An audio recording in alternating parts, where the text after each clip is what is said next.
Usually you see his face on Zoom, but he's doing a high school football game tonight. So Josh Neighbors, from an undisclosed location. I don't want people to find you, Josh. You know, the people, there's a following happening because of the Neighborhood Watch. I don't want your fans just to show up and then you can't work tonight. So I won't tell them where you are.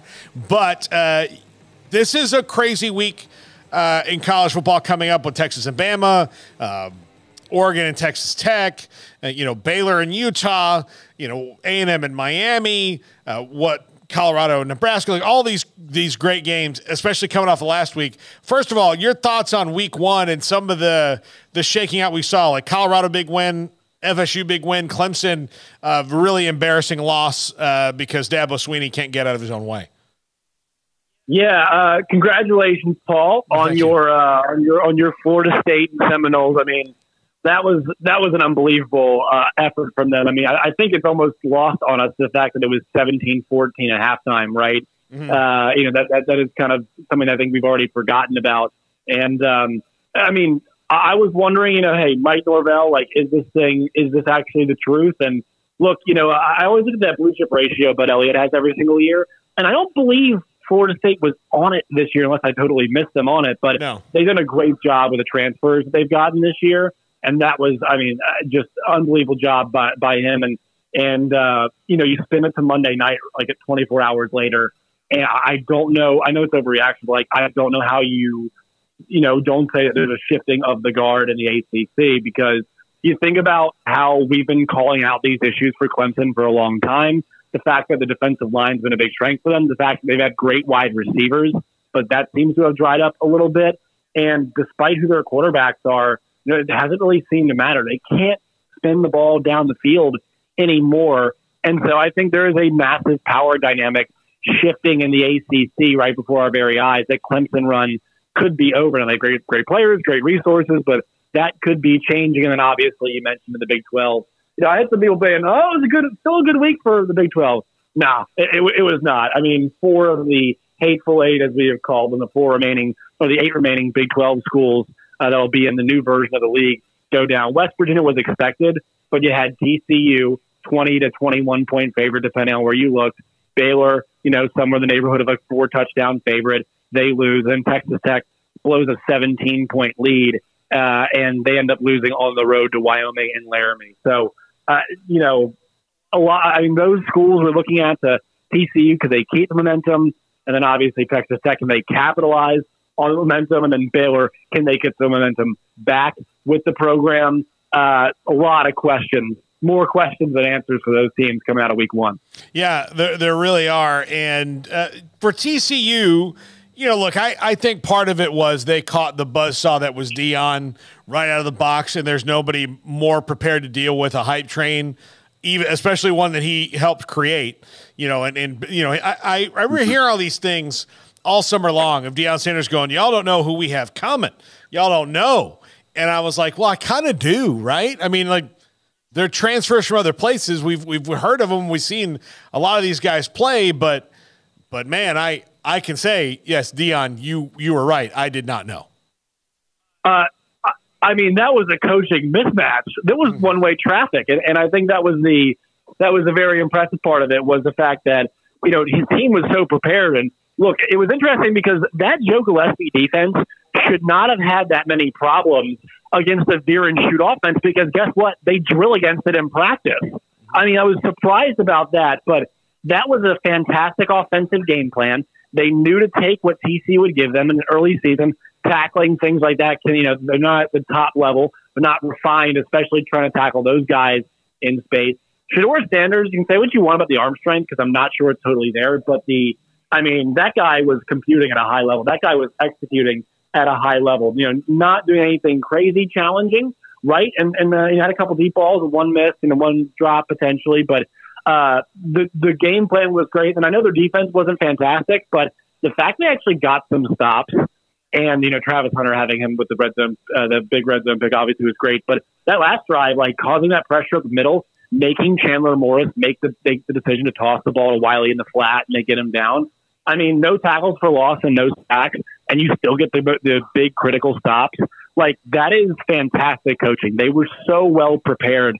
And to blow Sonny Dykes and Joe Gillespie and also, Kendall Briles away like that in the coaching department, I think was a big upset. Now, I don't think anybody's going to be caught off guard by that moving forward. But, hey, if he can collect the pelts of Sonny Dykes and then Matt Rule back-to-back weeks, I mean, we might have something on our hands here in Colorado. Yeah, look, and I don't think that they're going to, obviously I don't think this is a team that's going to be a CFP contender, but they're going to play a couple in the next few weeks. And look, the same thing like TCU. If Colorado makes the right spots, plays at the right spots, they're going to score with everybody they play for the most part. So you can't really put them out of it with that offense. Yeah, no, and that's important. Like, and I think, you get a sitting coach and a guy who's got as much respect as Sean Lewis did, to be your offensive coordinator. And with the athletes they have, the offense is going to work. Like that style of offense is going to work because if you got those kinds of athletes, you just get them in space, you're going to have some pretty significant success. And they're saying, all right, well, we can't even run the football, so let's give the ball to the running back, and the running back catches 3 touchdowns. Like, that's scheme. They're scheming up, and that's great execution from the players too. I think, Paul, to kind of use a Big 12 analogy, they remind me of Kansas because I think the biggest issue that we're going to see with Colorado is what happens if you keep going to that week-to-week grind and you start having some depth issues? I mean, you cannot play. I guess we'll see, but I don't think you can play Travis Hunter that many plays. And so, to me, I think it's good they have really difficult games early on because they need to strike now while the iron is hot. What happened to KU last year? They had some injuries in the offense. The defense kind of wore down as the year went along. So I think it was positive for them. It's positive they're getting the tough challenges now, but those ones coming up, the USC and Oregon games back-to-back, yikes, that's tough. Yeah, absolutely. So, Josh, this week, Texas and Bama, Oregon and Texas Tech, which is yours? What of those, really, are you kind of piqued interest-wise on more? Yeah, and that 6:35, 6 p.m. slot is unbelievable, Paul, for the Big 12.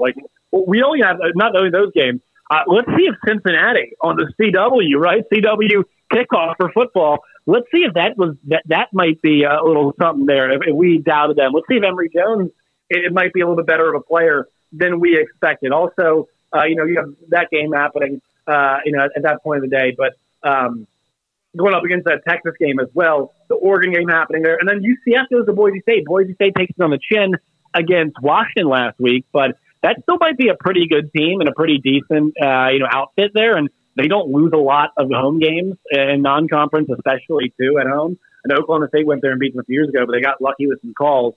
So yeah, that's a massive window for the Big 12. I think, I'm leaning towards Texas plus the points just because I think Sark is such a good big game coach. I think we talk about the games that catch them. It's like that weird Oklahoma State game last year, and they blow the lead against Texas Tech. That TCU game was a big game, but just like TCU was just kind of a buzzball at that point, and they were beating everybody.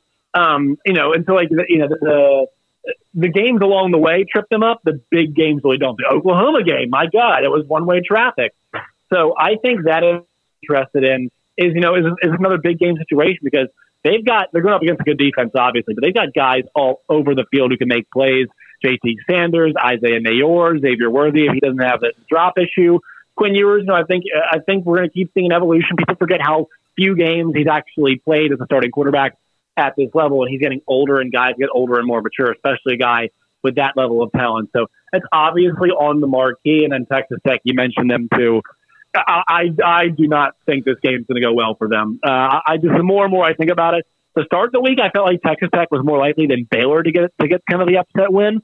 I've kind of almost flipped on that at this point.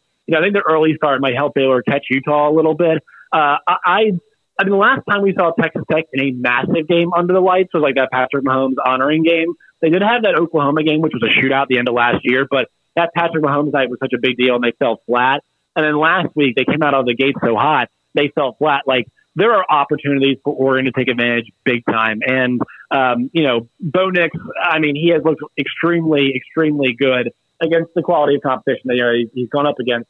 But still, he's looked really good as he transitioned out of the SEC. So can they put pressure on Bo Nix and can they rally? Because Joey McGuire, they need to find some positive things they can take. If there was some good stuff in week one, they need to feel like after this game, though, that they can rebuild some confidence. But I mean, that's a problem for both Baylor and Texas Tech. They're staring 0-2 right in the face.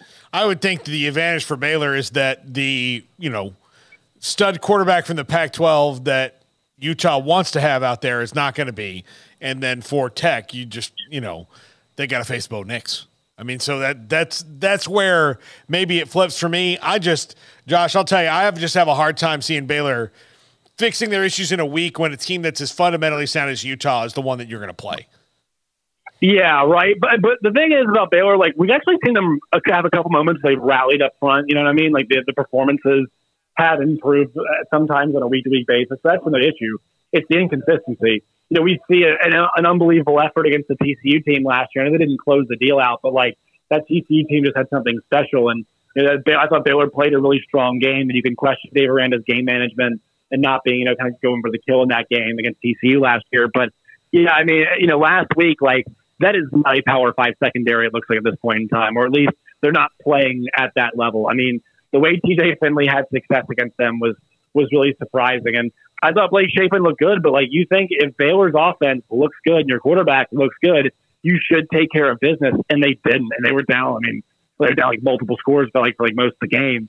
So, I feel like because there's going to be a sense of desperation that, and I'm not saying this is a must-win spot, but we're going to be asking some super serious questions of this program, especially if they get handed to them tomorrow. I mean, we already, I'm sure Paul, as Mac Rhodes told you all earlier in the week. I think the quote was, if you said it was unacceptable, I wouldn't disagree with you. I believe that was the wording. I don't think he's wrong. No. Yeah, it was. Yeah, no, that was very telling, hearing him say that and where the energy level was on that team. Well, Josh, we'll just tell the fans what high school game are you doing tonight? We have the 4-time defending state champion Bryant Hornets 7A here in Arkansas. They're hosting Parkview, the defending 5A state champion. So it's actually a pretty big game. And a couple folks have said to me this might be the game of the year in the state of Arkansas. Not quite the level of high school football you all have down there in the state of Texas, but still some pretty good players up in this neck of the woods. What's the number gap, like student athlete wise, between 7 and 5A? It's a good question, and something that in my preparation I should have found out, Paul. So the next time we talk, I will tell you what the number is. I'm still adjusting from my Virginia roots here, but I think the gap was probably like 20 or 30. 15, 20. I think in Virginia, but it might be higher here. I'm not positive. Well, I'll just tell you, in Texas, 6A teams don't play 4A teams, and if they do, right. Even a bad 6A team, you don't pick the good 4A team to beat them. It's just how it goes. But that I don't know. It's different everywhere. It's not there's not a national standard. So, Josh, thanks so much. Enjoy the game tonight. We'll talk to you soon. All right, Paul. Anytime. All right. That's Josh Neighbors, host of the Neighborhood Watch, over on our sister channel, Crystal Ball College Football. Jack has a podcast over there.